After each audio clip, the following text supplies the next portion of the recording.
Eh bien salut à tous et bienvenue sur la chaîne de GamerTech. Aujourd'hui présentation du Logitech G513, le dernier clavier mécanique de la marque. Il se présente comme une évolution du Logitech G413 que je vous ai présenté l'année dernière, et pour rappel il s'agit actuellement d'un des meilleurs rapports qualité-prix si vous cherchez un clavier mécanique, puisqu'il est disponible aux alentours des 70 € sur Amazon. Le G513 que je vous présente aujourd'hui est lui proposé à un tarif de 179 €, mais on va avoir quelques nouveautés sur ce modèle, avec notamment un rétroéclairage qui est maintenant RGB, l'ajout d'un repose-poignet amovible, ou encore un choix entre les interrupteurs Romergy linéaires ou tactiles. A première vue, ça justifie pas forcément un tel écart de prix entre les deux claviers, mais on va voir tout ça un peu plus en détail, et je vous donnerai mon avis à la fin de cette vidéo.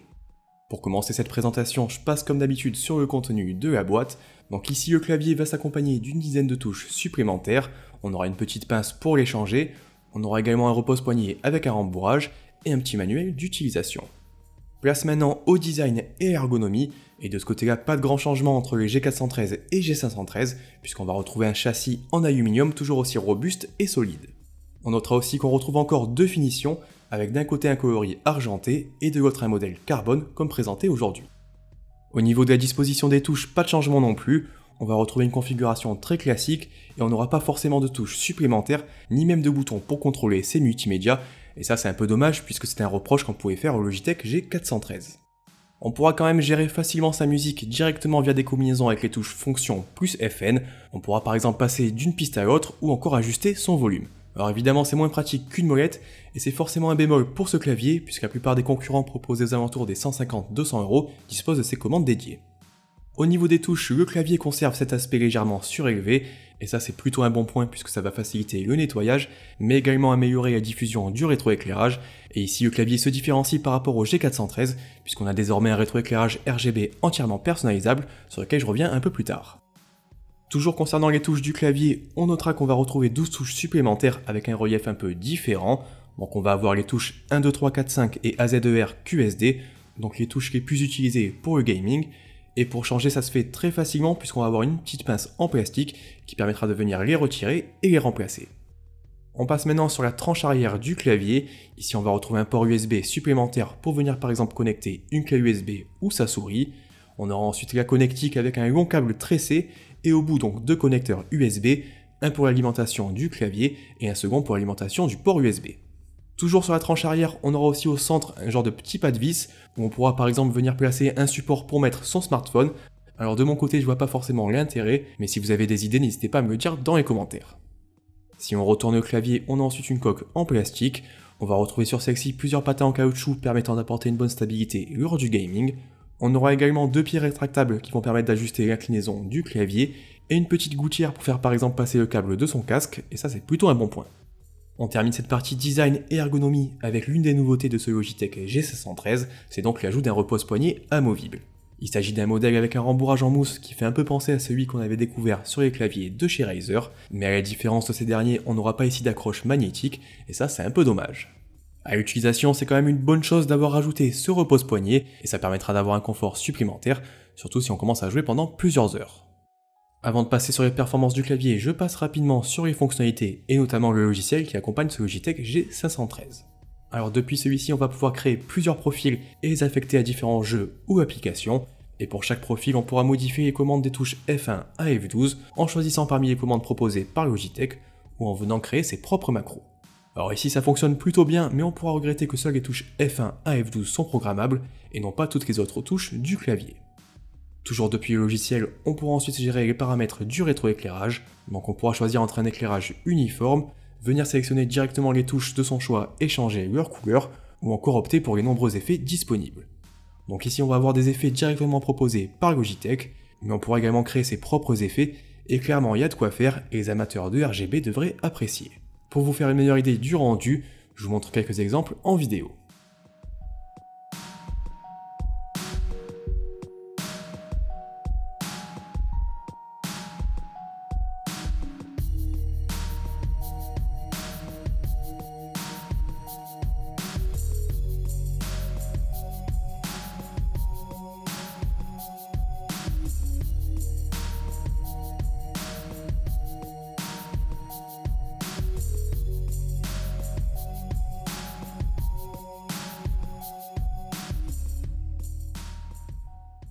J'en viens maintenant aux performances de ce Logitech G513, et de ce côté-là on va avoir une petite nouveauté avec l'apparition de nouveaux switches, les Romergy linéaires.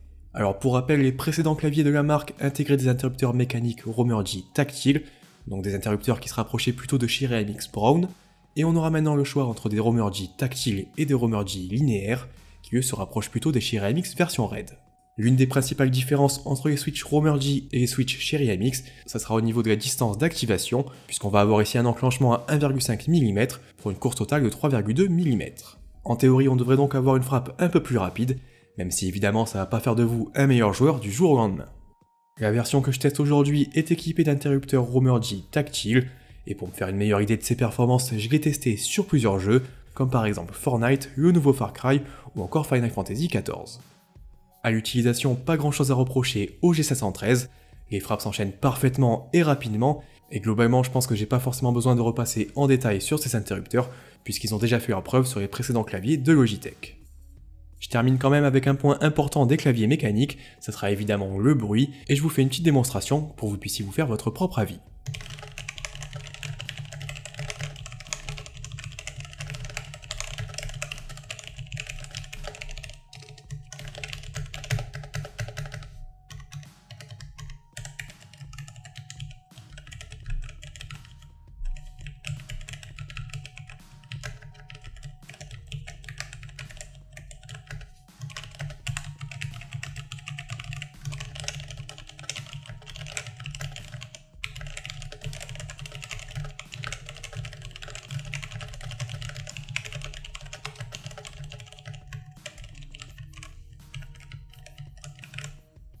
Voilà pour le bruit des switches Romergy, et je pense que j'ai maintenant un peu fait le tour du clavier, et c'est l'heure du bilan.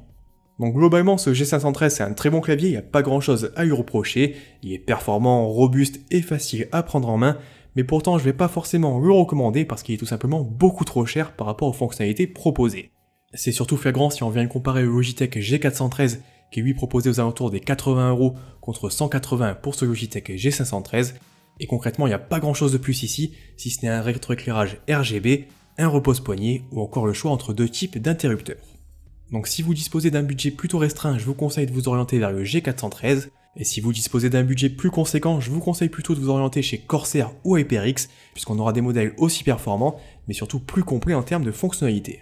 Donc voilà, n'hésitez pas à me dire ce que vous pensez de ce nouveau clavier ou à poser vos questions dans les commentaires. Vous pouvez également mettre un petit pouce bleu si la vidéo vous a plu, et surtout n'oubliez pas de vous abonner à la chaîne et d'activer les notifications pour ne pas rater une seule de nos présentations. De mon côté, je vous remercie d'avoir regardé la vidéo, et je vous dis à la prochaine.